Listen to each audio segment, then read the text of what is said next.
2023 podcast sponsored by our good friends at Cisco. I'm Alan Gale. With me, as always, my good buddy Jerry Crew. We are GaleForceWins. Virtual Marine, doing great things. Had a great show, there's no doubt about it. A lot of people hovering around your booth. Falon, tell us a little bit about yourself and a little bit about Virtual Marine. Sure, absolutely. Thanks for having me. So my name is Falon O'Keefe. I'm the Director of Sales at Virtual Marine. I've spent the last 15 years of my career in the oil and gas industry, but I come from a small fishing community on the west coast of Newfoundland, and I come from a fishing family. So I've been watching Virtual Marine for a very long time and have been waiting for the right opportunity to apply with them and go work with them and Randy and his team. So 6 months ago in May, I was able to make that move, and I've been enjoying every minute of it. Virtual Marine is a fantastic company. We're doing a lot of innovative work around small rescue crafts, fast rescue boats, marine evacuation systems, lifeboats. We build simulators that allow companies, in the offshore oil and gas industry, in the cruise industry, in the defense sector. We allow them to perform their lifeboat drills in a safe manner. So as opposed to putting people in boats in the water, which can tend to be very risky when you're doing that 2 or 3 times a month or year, our simulators augment that training, and we have a lot of great, regulatory approvals. We're approved by Transport Canada. We have DNV certified simulators, so that really allows us to help all the various marine industries do their safety boat training safely. So you say augment the training. What do you mean by that exactly? So we're not looking to replace boats in the water. That's not a realistic conception. People will always need to get in boats. That's how rescues are done. You know, if there's a disaster in the offshore and lifeboats need to be deployed, people still need to understand and know how to drive those lifeboats and perform in those types of situations. However, you can't practice for that in real life. You can't put people in a lifeboat in a hurricane. However, our simulators are able to simulate those types of scenarios. So you can practice competencies for scenarios that you wouldn't be able to do in a real life situation. Right, sort of like building muscle memory and things like that. That's exactly right? what it is, building muscle memory and ensuring a lot of, one of the things that we're actually doing right now is we're looking at training schools. So a lot of the time people are coming into this, new students who've probably never driven a boat in their life. They don't have the confidence to get in the water and operate an FRC or operate a lifeboat.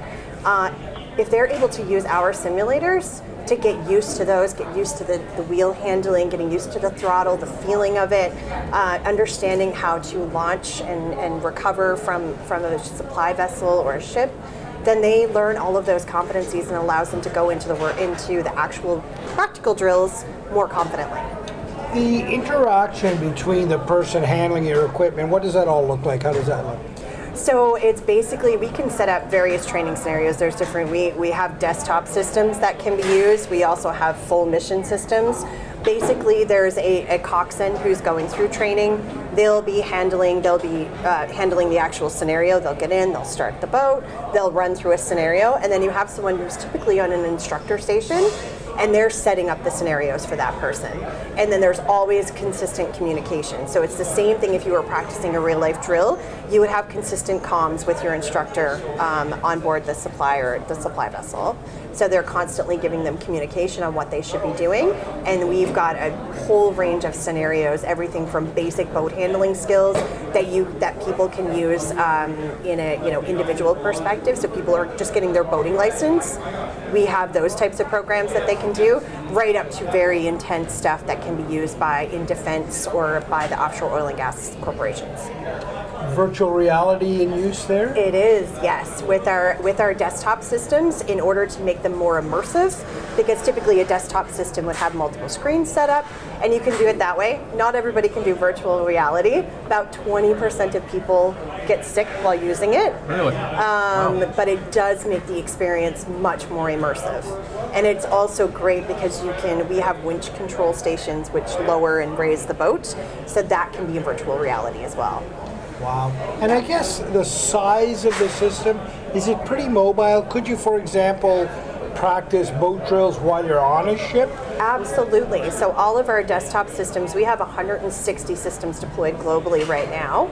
A lot of those are in small training rooms aboard supply vessels, drill ships, jackups, people who have very little space but want to continuously train their personnel, they fit in a Pelican case that's on wheels. You put everything neatly into the Pelican case, and it's portable. You can send it anywhere. It takes about 20 minutes to set up. Our people show you how to set them up. We give, it's kind of a training them as they receive the shipment, and put it together, take it apart, 20 minutes, easy peasy. So the defense show here, who was kind of your focal point? Who is the audience that you were trying to sell to? So we have a bunch of different opportunities in defense. Our primary goal for this week was to get out here, and obviously we're displaying our simulators. We have one of our ice simulators here as well, which is for maneuvering through pack ice.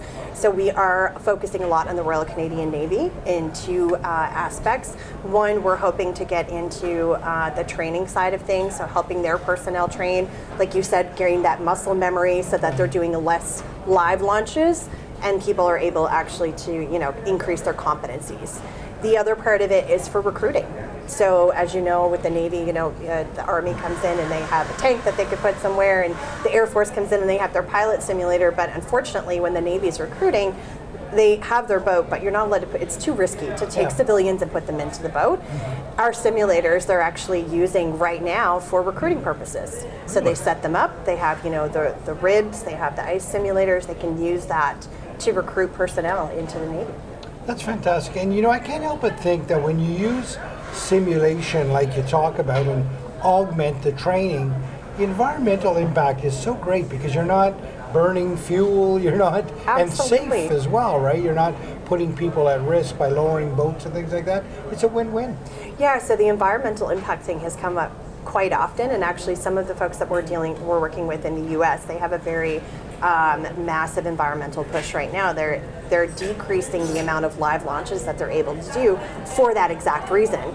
So now that they're able to augment with simulation, it allows them to meet those requirements from their environmental impacts as well.